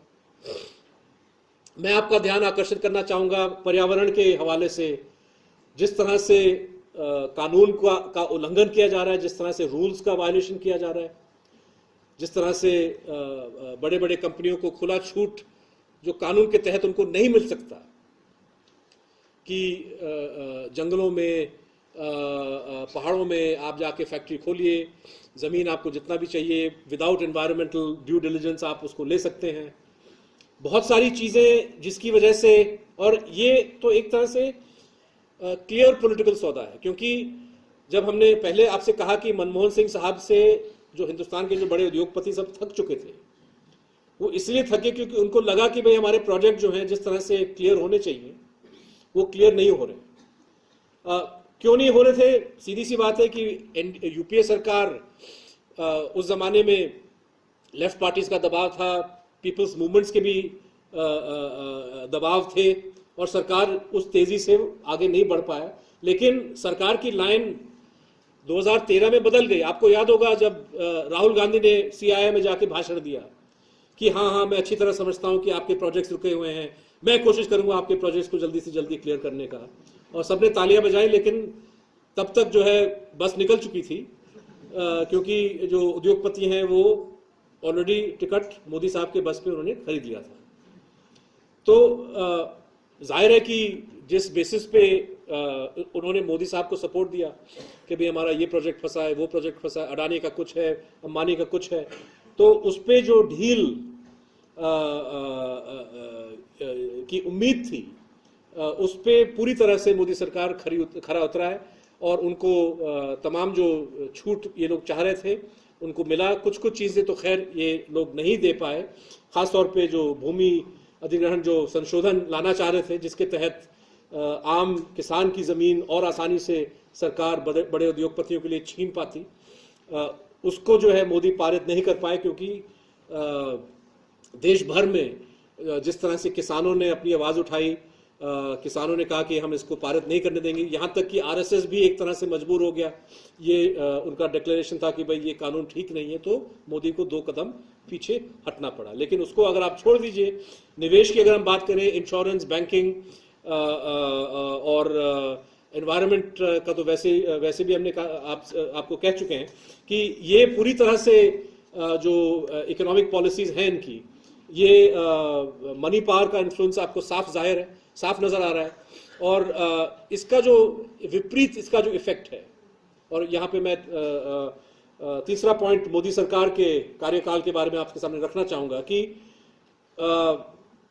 अटैक ऑन, मतलब ये अधिकार पे, नागरिक के अधिकार पे जो जिस तरह से हमला हो रहा है, ये अगर आप कॉर्पोरेट्स को छूट दे रहे हैं तो सिक्के का दूसरा साइड ये है कि आप आम नागरिक के अधिकारों पे वॉर कर रहे हैं।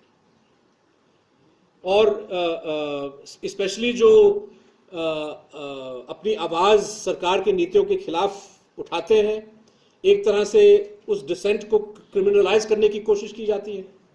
आपको याद होगा तकरीबन 1 साल पहले जब ग्रीन पीस की एक एक्टिविस्ट लंदन जाने की कोशिश कर रही थी, जो पूरी तरह से उसके कानूनी अधिकार का एक हिस्सा था, उसको उस लड़की को दिल्ली एयरपोर्ट पे रोका गया और कहा गया कि नहीं, तुम बाहर जाके देश को बदनाम करोगे, आप इंडिया के डेवलपमेंट के खिलाफ बोलोगे, क्योंकि ये लड़की कोल माइनिंग पे जिस तरह से हिंदुस्तान के एनवायरमेंटल रूल्स को वायलेट किया जा रहा था एक ब्रिटिश कंपनी के तहत, शायद वो कंपनी वेदांता ही तो था या कोई और,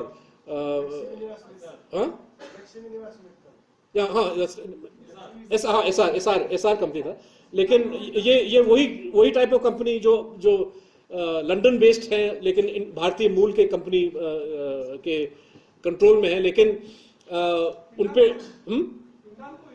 नहीं एसआर इनको बताया गया कि भाई आप बाहर जाके गवर्नमेंट के खिलाफ, जो गवर्नमेंट की पॉलिसीज है इसके खिलाफ आप बोल नहीं सकते।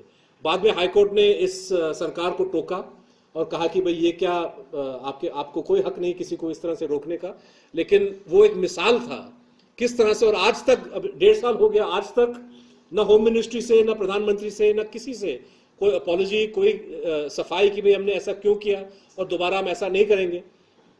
कोई किसी का बयान नहीं आया और मीडिया ने भी किसी से पूछा नहीं, अगर पूछा भी तो किसी से जवाब नहीं मिला। लेकिन ये एक तरह से आपको बहुत मतलब सरकार के पहले 6-8 महीने में एक सबूत था कि सरकार का रुख उन लोगों के खिलाफ जो सरकारी नीतियों की आलोचना कर रहे हैं कैसा होगा। और बाद में हमने मिसाल देखा जेएनयू के छात्रों पे जिस तरह से कानून पूरी तरह से कानून उन पे थोपा गया, सेडिशन का कानून जो है, कन्हैया कुमार को किस तरह से सताया गया, पीटा गया, और दूसरे छात्रों में भी ये हमको एक तरह से टॉलरेंस लेवल सरकार की। हाल ही में मनोहर पर्रिकर साहब जो रक्षा मंत्री हैं, उनका बहुत ही खतरनाक बयान, वो आमिर खान पे जब उन्होंने आमिर खान की आलोचना की, तो आप मतलब कि जब आमिर खान ने बयान दिया कि भाई हम इतने परेशान थे एक ज़माने में कि वाइफ कह रही कि हमको शायद देश छोड़ के क्या हमको जाना चाहिए, और उसी वाक्य में आमिर खान ने कहा कि हम लोगों ने कहा कि नहीं ऐसा नहीं करना चाहिए, हमको यहीं रुक के लड़ना चाहिए। तो एक पति पत्नी की जो एक बात है, एक इंटीमेट बात जो उन्होंने एक स्टेज पे लोगों के सामने शेयर किया, उस पर इतना बवाल बीजेपी वालों ने खड़ा कर दिया। और 1 साल बाद जो है पर्रिकर साहब दोबारा उस चीज को दोहरा के ये कहते हैं कि how dare anybody criticise the government. ये भी कोई कहने वाली बात है? एक मंत्री भले इन लफ्जों को कैसे बोल सकते हैं कि भाई criticism of government is not allowed. ये एक तरह से इनका जो माइंडसेट है, इनका जो नजरिया है, इनका जो इंटॉलरेंस है, ये इस चीज को साबित करता है जिस तरह से ये लोग रिएक्ट करते हैं। आपने सुना होगा जिस तरह से वीके सिंह पत्रकारों को प्रेस्टिट्यूट लफ्ज बुलाते हैं। मतलब कि मीडिया के प्रति जो इन लोगों की भावनाएं हैं, ये भी उनके इंटॉलरेंस और उनके एक संकीर्ण सोच का एक मिसाल है। और मुझे लगता है कि ये टेंडेंसी सरकार में कि किसी भी आलोचना को दुश्मनी ट्रीट कर, मतलब आप सिंपल आलोचना को एंटी नेशनल एक्टिविटी ट्रीट कर रहे हैं। और इस एटीट्यूड में अफसोस की बात है कि मीडिया का एक हिस्सा जो है सरकार को प्रोत्साहित इंकरेज कर रहा है। लेकिन ये भी अगर हम डेमोक्रेसी अंडर थ्रेट की बात करें, अंडर स्ट्रेन की बात करें, तो ये भी एक बहुत अहम हिस्सा है जहाँ पे बोलने का अधिकार आवाज़ उठाने के अधिकार, आलोचना करने के अधिकार, इस पे जो है इसको कॉम्प्रोमाइज, इस पे दबाव डालने की पूरी तरह से कोशिश की जा रही है। चौथा पहलू, अगर हम 2014 के बाद अगर हम बात करें, तो जिस तरह से फिरका परस्ती और सांप्रदायिकता को इस्तेमाल किया जा रहा है लोगों को एक दूसरे से लड़वाने के लिए। लव जिहाद का जिक्र ऑलरेडी हो चुका है। इसके अलावा गाय के इशू को लेके जिस तरह से प्रधानमंत्री ने झूठे आंसू भी, ये भी नहीं कह सकते झूठे आंसू बहाए क्योंकि आंसू तो दिखाई नहीं दिए, लेकिन जिस तरह से उनका मैं समझता हूँ कि चतुर बयान कि मतलब कि पूरी तरह से आप आलोचना भी नहीं कर रहे और सबको मालूम है कि आपने उस इशू को इसलिए उठाया और बाद में जो बयान दिया उन्होंने हैदराबाद में कि भाई मुझे मारो, दलित को मत मारो, सीधे तौर पे ये एक सियासी कैलकुलेशन है और सियासी एक बीजेपी की पॉलिटिकल बचाव के लिए, क्योंकि आपने इस चीज़ को पहचान लिया कि बीफ बैंक के चलते अब निशाना, जब तक निशान सिर्फ मुसलमानों को बनाया जा रहा था तब तक जो है प्रधानमंत्री ने कोई बयान नहीं दिया। ये कभी कभी मैं हैरान होता हूं कि जो बेसिक सियासी समझ होनी चाहिए एक पॉलिटिशियन में, कि जैसे मोहम्मद अखलाक का जब कत्ल हुआ, उन दिनों पीएम यूनाइटेड स्टेट्स में थे, लौटते ही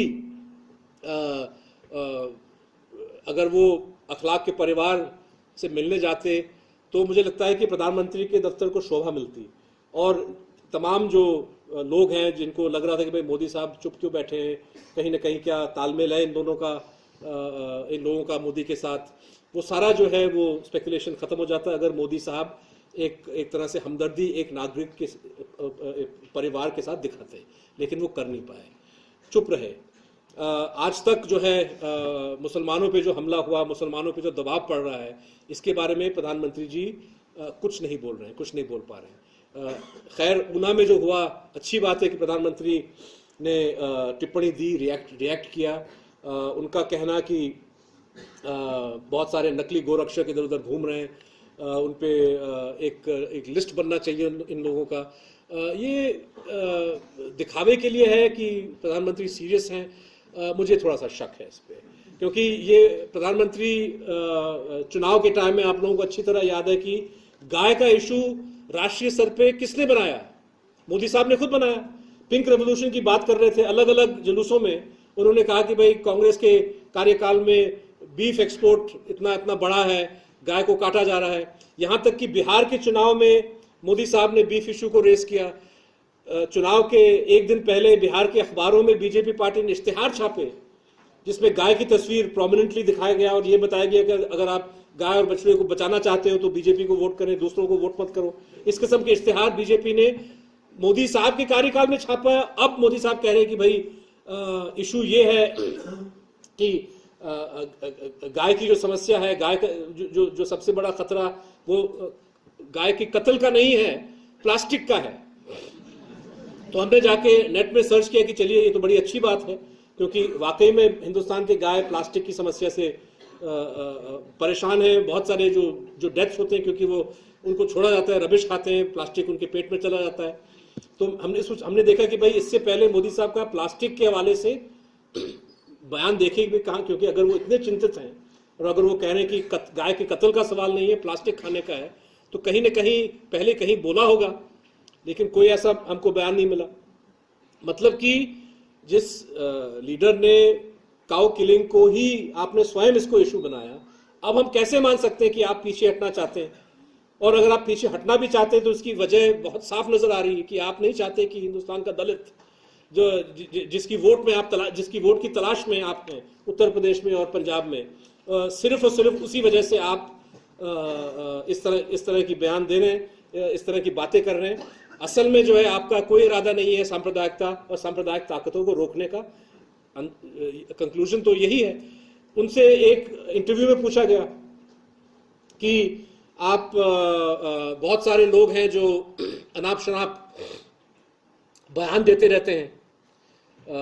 जिसने इंटरव्यू किया, अफसोस है कि उन्होंने मिसाल नहीं दिए, नाम नहीं लिए, लेकिन प्रधानमंत्री समझ चुके कि वो क्या कह रहे थे। और प्रधानमंत्री जी ने जवाब दिया कि नहीं ऐसा तो है, लेकिन ये लोग कईयों के शक्ल भी मैं नहीं जानता हूँ, ये लोग कौन है। कहने का मतलब कि भाई मुझसे सवाल मत पूछो, अगर जिन लोगों का आप जिक्र कर रहे हैं, जो मुसलमानों के खिलाफ अनाप शनाप चीजें बोल रहे हैं, तो सवाल मुझसे मत पूछिए क्योंकि मैं इन लोगों को जानता नहीं हूं। लेकिन योगी आदित्यनाथ, आप उनको नहीं जानते? वो तो आपके इतने बड़े एमपी हैं उत्तर प्रदेश में, इतने बड़े कि जब 8 या 9 विधानसभा सीट्स के बाय इलेक्शन होने वाले थे तो बीजेपी ने योगी आदित्यनाथ को चुना कि आप हमारे कैंपेन को लीड करिए। आप उनको नहीं जानते? चलिए, साध्वी ये जो निरंजन ज्योति, जिनका बयान रामजादे हरामजादे खूब चला दिल्ली में, आप उनको नहीं जानते? उनकी शक्ल आप नहीं पहचानते? या संजीव बलियान, जो मुजफ्फरनगर के दंगों में आरोप उन पे लगा है, जो आपके मंत्री हैं और जो आए दिन बड़े अजीबोगरीब चीजें बोलते रहते हैं, उनको आप नहीं पहचानते? चलिए, महेश शर्मा की बात करें। महेश शर्मा हिंदुस्तान के कल्चर मिनिस्टर, जिन्होंने एक इंटरव्यू में, और वो समझ रहे कि कलाम को श्रद्धांजलि दे रहे हैं, उन्होंने कहा कि अब्दुल कलाम, एपीजे अब्दुल कलाम एक मुसलमान होते हुए भी इतने बड़े देशभक्त थे। हिंदुस्तान का कल्चर मिनिस्टर ने ऐसा बयान टेलीविजन पे दिया और उनसे इस्तीफा नहीं मांगा गया, प्रधानमंत्री चुप रहे। हरियाणा के मुख्यमंत्री मनोहर लाल खट्टर कि मुसलमान मुसलमान ही रहे, लेकिन इस देश में अगर रहना चाहते हैं तो बीफ खाना छोड़ दें। ये कोई बात है जो एक सीएम कह सकता है? इन तमाम बयानों के बाद मोदी साहब की कोई टिप्पणी नहीं आई, और अब जो है मोदी साहब हमको ये समझा रहे कि भाई इन लोगों को मैं जानता ही नहीं हूं। तो हम कैसे इन बातों पे विश्वास कर सकते हैं कि सांप्रदायिकता को एक तरह से पॉलिटिकली इस्तेमाल नहीं किया जा रहा है, किया जा रहा है, और तरह तरह के भाषण दिए जा रहे हैं, तरह तरह की कैंपेनिंग हो रही है। उत्तर प्रदेश में अब चुनाव आने वाले हैं, वहां पे एक और पे अगर समाजवादी पार्टी मुस्लिम सांप्रदायिकता को इस्तेमाल करके दोबारा सत्ता में आने की कोशिश करेगी, तो बीजेपी जो है, सारे इंडिकेशन आपके सामने है कि बीजेपी पार्टी हिंदू सांप्रदायिकता को इस्तेमाल करके उत्तर प्रदेश में हावी होना चाहती है। तो मुझे लगता है कि ये सांप्रदायिकता का जिस तरह से इस्तेमाल किया जा रहा है, जिसमें बड़े बड़े नेता, बड़े बड़े मंत्री इसमें इन्वॉल्व हैं, और इसके चलते प्रधानमंत्री की चुप्पी, जबकि प्रधानमंत्री का एक फर्ज बनता है कि आप इन चीज़ों को रोकें। तो अगर आपके पार्टी वाले ऐसे बयान दे रहे हैं, अगर आपके मंत्री ऐसे बयान दे रहे हैं, सिर्फ और सिर्फ एक बार जब निरंजन ज्योति ने रामजादे हरामजादे का जुमला सुनाया, तब जो है मोदी साहब ने उनको टोका, उनके लिए भी बहाना बनाया कि नहीं ये ग्रामीण क्षेत्र की पॉलिटिशियन है इसलिए उनको समझ नहीं है वगैरह वगैरह। लेकिन बाकी जो इनके मंत्री हैं, बाकी जो बीजेपी के जो बड़े नेता हैं, उनके बारे में अभी तक आज तक जो है मोदी साहब का बयान नहीं मिला। और मैं समझता हूं कि अगर हम ये सांप्रदायिक माहौल जिसको बनाने की कोशिश की जा रही है, अगर इस पे रोक नहीं लगाते, तो मुझे लगता है कि ये भी एक बहुत बड़ा एक खतरा है हिंदुस्तान की डेमोक्रेसी के लिए। आखिर में मैं अपने पेशे पे रोशनी डालना चाहूँगा, मीडिया, क्योंकि ये पांचवा पहलू मोदी, ये भी वैसे एक तरह से अगर हम माने तो मीडिया का किरदार एक लंबे अरसे से अच्छा नहीं रहा है। 15-20 साल से जो मीडिया का एक फ़र्ज़ बनता था हिंदुस्तान की समस्याओं पे रोशनी डालने का, वो हमने किया नहीं है। ग्रामीण क्षेत्र की जो क्राइसिस है उस पे जो है लेख और टेलीविज़न प्रोग्राम नहीं बनते, नहीं होते। सांप्रदायिकता पे भी अगर हम रोशनी डालते भी हैं तो उस पे हम बाद में भूल जाते हैं और वो केसेस वहीं के वहीं पड़े रहते हैं। लेकिन पिछले 2 साल से जिस तरह से मीडिया की चुप्पी कुछ सवालों को लेके साफ नज़र आता है, मुझे लगता है कि ये भी एक बहुत डेंजरस डेवलपमेंट है जहाँ तक डेमोक्रेसी की अगर हम बात करें। क्योंकि डेमोक्रेसी के लिए ज़रूरी ये होता है कि मीडिया एक आज़ाद माहौल में और बिना किसी डर के खबरें दें, खबरों का जांच करें, डिस्कशन करें, एनालिसिस दें और डिबेट्स हो। और ऐसा नहीं होना चाहिए कि मीडिया के मालिक डरे हुए रहें कि नहीं, अगर अमित शाह के कार्यक्रम पे हम लोग, अमित शाह के केस पे अगर हम डिस्कशन करेंगे तो सरकार की प्रतिक्रिया क्या होगी, या अगर हम अंबानी और रिलायंस जियो पे जो इल्ज़ाम लग रहे हैं, एयरटेल पे जो इल्ज़ाम लग रहे हैं, या जो एसआर या वेदांता पे जो इल्ज़ाम लग रहे हैं, इस पे अगर हम लेख छापेंगे तो हो सकता है कि उनका इश्तिहार हमारे पास न मिले, या हो सकता है कि अलग अलग जो दबाव डालने के तरीके होते हैं सरकार और बड़े कंपनियों के पास, इनके चलते मीडिया में जो एक खामोशी है, मीडिया में जो एक तरह से डर तो शायद ज़्यादा तीखा लफ्ज़ होगा, लेकिन एक रिलक्टेंस कि हम ये कड़वे सवाल पूछें और हम कंटिन्यूसली पूछें। डेमोक्रेसी में, हर डेमोक्रेसी में मीडिया सरकार को एक तरह से मीडिया की कोशिश रहती है कि सरकार को बैकफुट पे हम रखें, सरकार पे हमारी नज़र पूरी तरह से रहे, सरकार से हम मुश्किल से मुश्किल सवाल पूछते रहें ताकि वो एक तरह से एक जवाबदेही बनती है। हिंदुस्तान एक ऐसा मुल्क है जहाँ पे मीडिया का एक अक्सरियत, मीडिया का एक मेजर सेक्शन जो है वो सरकार के पक्ष में बोलता है, और जो तीखे लफ्ज़ हैं, जो कड़े सवाल हैं, वो विपक्ष के लिए और एक्टिविस्ट के लिए। जिस तरह से ग्रीन पीस की लड़की को नेशनल टेलीविज़न पे उसको अटैक किया गया, जबकि गलती सरकार की थी और हाईकोर्ट ने भी सरकार को टोका, लेकिन इन चैनलों में जो है जो चर्चा हुई वो ये थी कि भाई जो लड़की लंदन जाने वाली थी वो देशद्रोही है, और जिस कंपनी के पक्ष में सरकार ने काम किया वो कंपनी जो है वो ये लोग देशभक्त हैं। और यही चैनल जब FCRA का जो इशू जिसके साथ मैंने शुरू किया था, FCRA में जो तब्दीली आई कानून में, जिसके चलते कोई भी विदेशी कंपनी जिसके लीगल ऑपरेशंस हैं, लीगल प्रेजेंस है इंडिया में, वो इंडियन पॉलिटिकल पार्टी को पैसा दे सकता है। वही चैनल जो तीसरा सत्यवाद के पीछे पड़े हुए थे कि आपने इस कानून का उल्लंघन क्यों किया, इस इशू पे चर्चा करने के लिए तैयार ही नहीं। तो ऐसे माहौल में अगर मीडिया जो है जो मेन सवाल है पूछने से डरता है, और मीडिया का वो हिस्सा जब पूछता है, जब सरकार का रुख ये होता है कि तुम लोग प्रेस्टिट्यूट हो, तुम लोग बाजारू, प्रधानमंत्री ने स्वयं बाजारू मीडिया लफ्ज़ इस्तेमाल किया, जब सरकार का रुख ऐसा है, और अगर आप किसी भी विषय पे आप सवाल उठाए जो बीजेपी को पसंद नहीं, बीजेपी हमेशा कहते तुम तो कांग्रेसी एजेंट हो, तुम आम आदमी पार्टी के एजेंट हो, और कमोवेश उन पार्टियों की भी प्रतिक्रिया अक्सर इस किस्म की होती है कि आप उनकी आलोचना करें तो लोग कहते हैं कि भाई तुम मोदी के एजेंट हो। तो ये जो एक सियासतदानों का जो एटीट्यूड है, जिस तरह से वो आलोचना, किसी प्रकार की आलोचना को सुनना नहीं चाहते, कहीं ना कहीं ये हमारे डेमोक्रेसी को भी कमज़ोर कर रहा है। और मीडिया अनफॉर्चुनेटली एक तरह से या तो एक आर्थिक उनकी एक इनसिक्योरिटी है, क्योंकि बहुत सारे जो हमारे मीडिया प्रोप्राइटर्स हैं उनके अलग अलग बिजनेसेस होते हैं। कोई अखबार चलाता है तो साथ में उसकी ट्रकिंग बिजनेस भी है, तो साथ में कोई पावर मिल चला रहा है। तो डर हमेशा रहता है कि भाई अखबार में या टीवी चैनल में अगर कोई ऐसी खबर हम चला दें और बाद में हमारे फैक्ट्री में रेड हो जाए, बाद में इनकम टैक्स वाले आ जाए, इन्फोर्समेंट डायरेक्टर आ जाए। आखिरकार एक मिसाल तो है ही, वाजपेयी साहब के ज़माने में जब तहलका ने वो डिफेंस स्कैम को एक्सपोज किया, तो तहलका के जो प्रमोटर्स हैं, शायद आप में से बहुत सारे लोग नहीं जानते, लेकिन तहलका के जो प्रमोटर्स हैं एक के बाद एक जो है उन पर रेड होते रहे। फाइनली जो है वो तहलका वेबसाइट ही बंद हो गया, प्रमोटर जो है वो पेशे से निकल गए। तो ये तौर तरीके सरकार के पास होते हैं।